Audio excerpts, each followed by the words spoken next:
Me dijo, deberías entrevistar a Delta. Y dije, no me digas quién es Delta. Me dice, no, pues es un amigo criminólogo.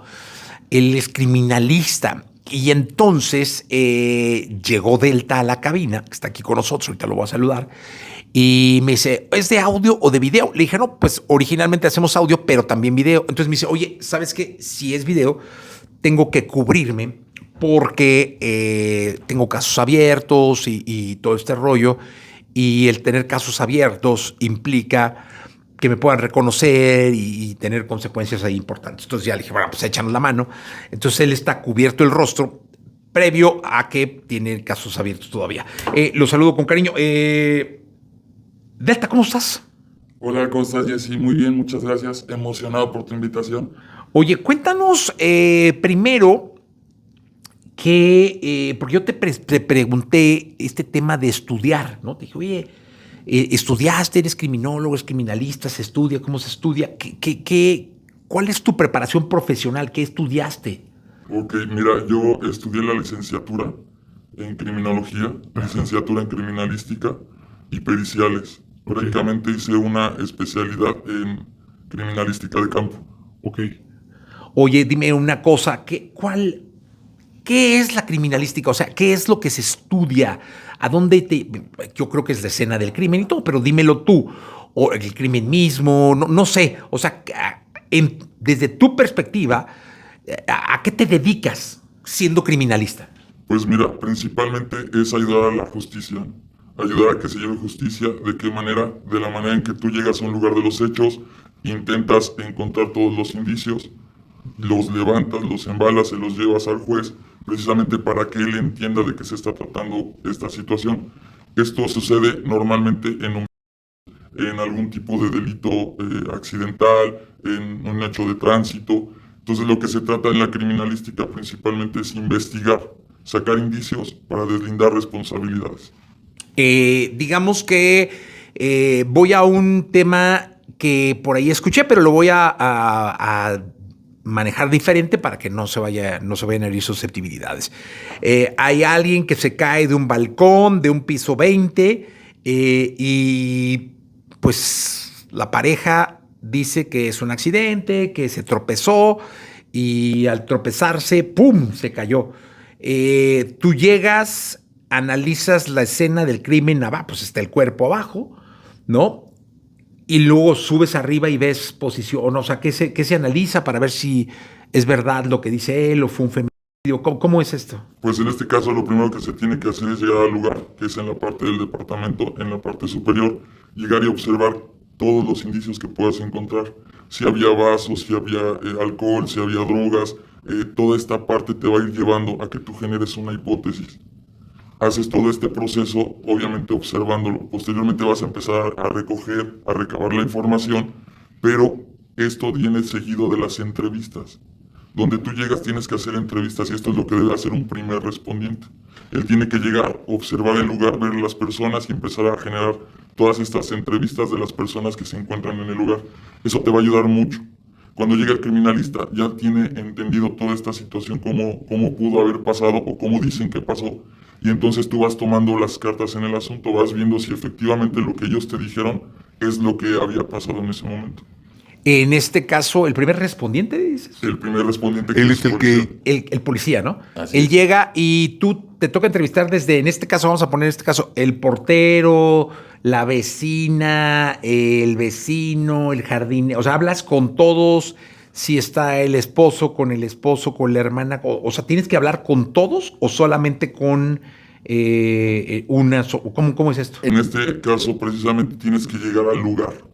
Quiénes se encontraban en el departamento y de ahí vas a entender cuántas personas había, cuántas entrevistas vas a generar. ¿Ves cámaras de seguridad? Eso es lo secundario. Lo primero que tienes que llegar es a ver el lugar. Ya de ahí vas a ver que la persona se precipitó o la aventaron. Entonces tienes que ir a la parte de abajo y efectivamente vas a ver todo el tema de cómo cayó, en qué dirección cayó, en este caso que haya algún goteo, alguna proyección, pues tienes que ver hacia dónde iba y eso te va a decir mucho si fue aventada, si solamente fue precipitada y posteriormente vas a ir a solicitar las cámaras. ¿Para qué? Para que tú vayas confrontando la información que recabaste en estas entrevistas con lo que pasó. Es decir, si hay elevador, ver quiénes entraron, quiénes subieron, cuánto tiempo, a qué hora llegaron, si llegaron en estado etílico, si llegaron algunas personas extras que ya no se encontraron en el lugar y que ya no las vieron. Todo esto te va a dar unas líneas de investigación, que es por donde vas a ir tomando todo este caso. Oye, para las cámaras me imagino que necesitas una orden de un MP, de un juez, ¿no? Normalmente se tiene que generar un oficio.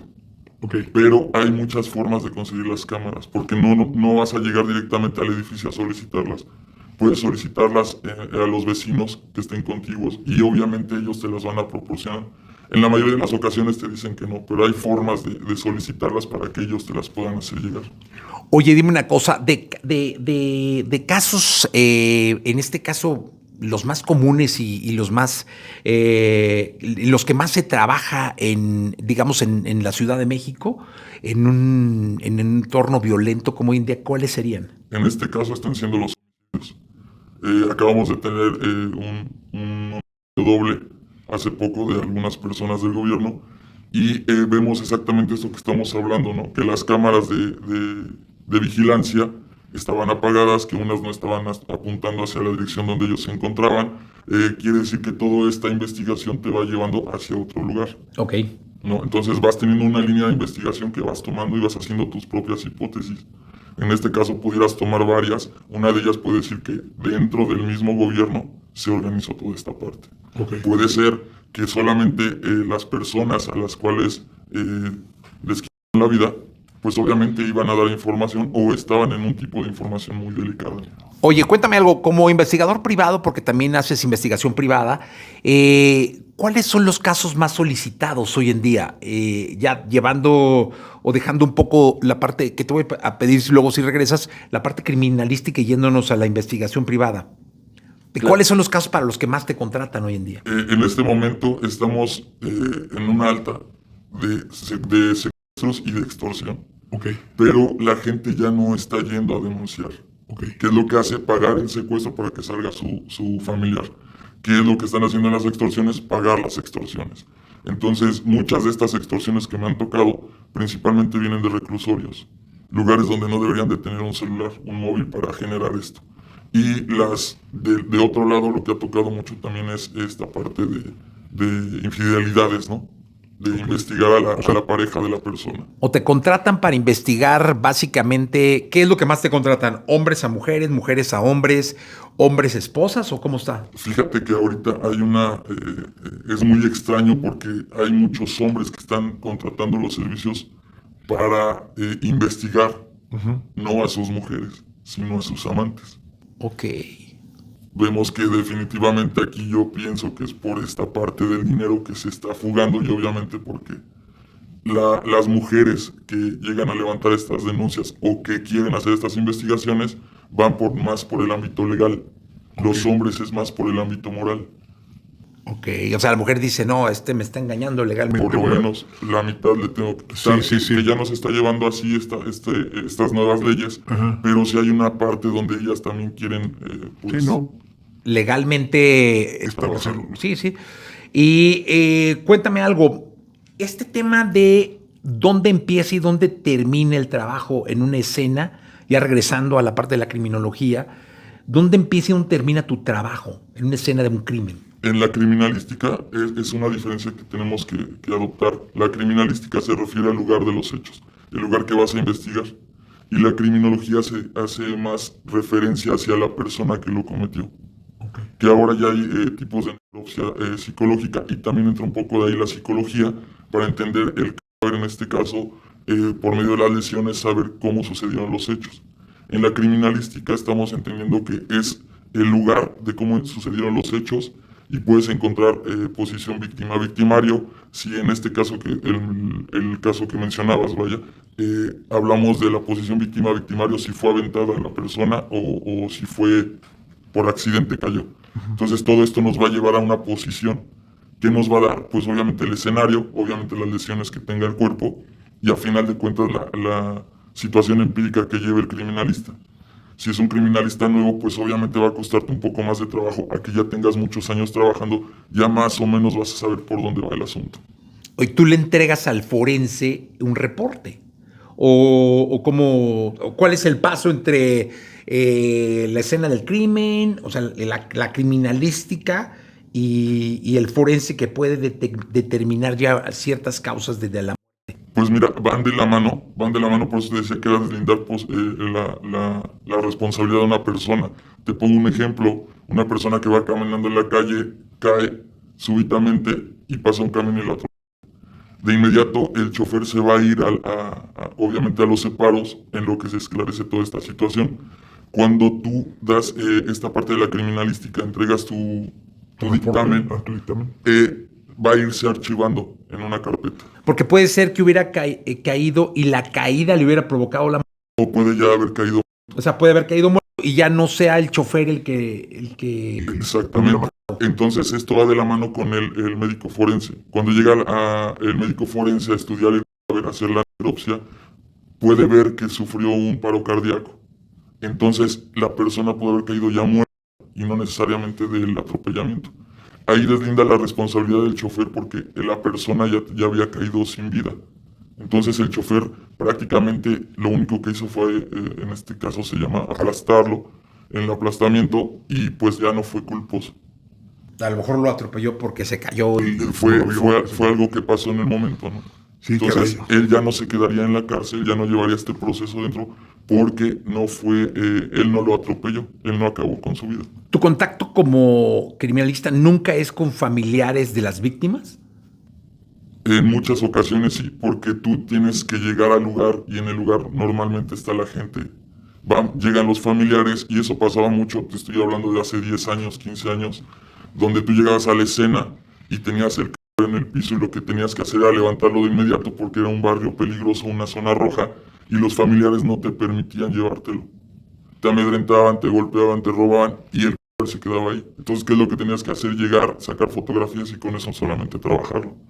Entonces sí tienes contacto con la familia. ¿Te llegaron a llegar?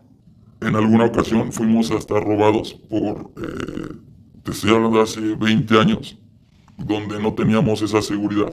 Por eso las leyes tienen que ir cambiando y darte un poco de mayor seguridad a ti como criminalista para llegar. ¿Por qué no vienes armado? Porque como criminalista no tienes una educación o un adiestramiento militar, o en este caso policial, para que tú puedas actuar y discernir en este tipo de escenarios, ¿no? De saber si te va a pasar, si es peligroso, llamar a la policía para que ellos te vayan a custodiar. Pues la verdad es que es un tema que da muchísimo de qué hablar. Digo, hay muchas dudas, sobre todo en un México actual en donde, pues, hemos escuchado podcasts, pues yo he escuchado podcasts, donde de pronto por 3,000 pesos o menos, te puede alguien de un sitio de estos, te puede llegar a quitar la vida, ¿no? Entonces sí hay como demasiado crimen en las ciudades, en el mundo, ¿no? Acá en México lo vivimos, lo palpamos, pero pues me imagino que ustedes deben estar como muy pendientes, sobre todo en la parte del crimen actual, ¿no? Muy ocupados, digamos. Pues mira, tienes que actualizarte. Yo te hablo de hace 20 años donde empecé como criminalista, de ahí me fui a la Policía Federal. En la Policía Federal obviamente llevé muchos años de preparación y de adiestramiento. ¿Para qué? Para otras áreas las cuales te ayudan a tener estas líneas de investigación y explotarlas. ¿Qué te ayuda mucho? El ser criminalista. Porque si tú llegas a un lugar donde hay un secuestro, pues obviamente para ti es más sencillo ver y ubicar los indicios para que esto pueda vincularse con las personas que estás deteniendo en el lugar. ¿Qué ayuda esto? Que cuando ya llegue el criminalista tú le puedes dar un informe de lo que tú viste y obviamente él va a entender la situación y se van a ir de la mano. ¿Para qué? Cuando tú, porque no concluye ahí tu actividad, cuando tú llegas, actúas en el lugar como criminalista, tienes que ir a un juicio oral. En ese juicio tú tienes que exponer todo lo que tú hiciste, decir cómo pasó para que el juez lo entienda y dé la veracidad y diga, efectivamente está bien o no fue así. Y obviamente va a haber una defensa de la parte que estás acusando. Ajá. Y obviamente ellos van a ver esas lagunas que pueden existir para desestimar tu dictamen, para tirarte la información, para decir que no sucedieron las cosas así. Obviamente para que salga su cliente. Entonces, este es un trabajo muy arduo, es muy largo, es un trabajo que no empieza en el momento de la escena. De hecho, empieza en el juicio. Porque si en el juicio dicen o desestiman tu dictamen, pues obviamente todo lo que hiciste previamente se va a ir a la basura. Entonces sí, lo que necesitamos es tener personal en estas áreas, en estas grandes esferas, como jueces, como magistrados, que tengan el conocimiento en criminalística, criminología, en psicología. Ellos deben de ser los peritos de peritos, y así se les ha dicho muchas veces, pero en la mayor no tienen idea de algunas situaciones, no tienen conocimientos. Sí, no, pues es que incluso ustedes deben saber de leyes para poder armar un expediente que no te tiren o que no te desechen, me imagino. Claro que sí, es multidisciplinaria la carrera, porque ves psicología, obviamente ves derecho, ves mucha psicología, ves mucha psiquiatría, ves mucha medicina, tienes que ver química, física, matemáticas, balística, documentoscopía, dactiloscopía. Son muchas materias en las cuales tienes que irte especializando. Pues la verdad es que es muy amplio el tema. Delta, ¿dónde te pueden localizar para cualquier duda del público que quisiera ahondar o quisiera consultarte? Pues mira, tengo un correo electrónico que es investigacionyseguridad@outlook.com. Ese correo yo lo recibo, me dejan su número telefónico, obviamente me hacen un resumen de la situación que están pasando y yo con todo gusto les hago una asesoría, no tienen ningún costo. Y yo les entrevisto para saber si les puedo apoyar en esa investigación por parte de mi equipo. Si yo no pudiera hacerlo, lo que hago es canalizarlo con la gente, con los contactos que he ido dejando en esta larga carrera. Y obviamente ellos van a apoyarnos en esta parte. Y bueno, también me imagino que con las autoridades, ¿no? Directamente, sí. Pues ahí está. Muchas gracias, Delta. Estoy para servirte.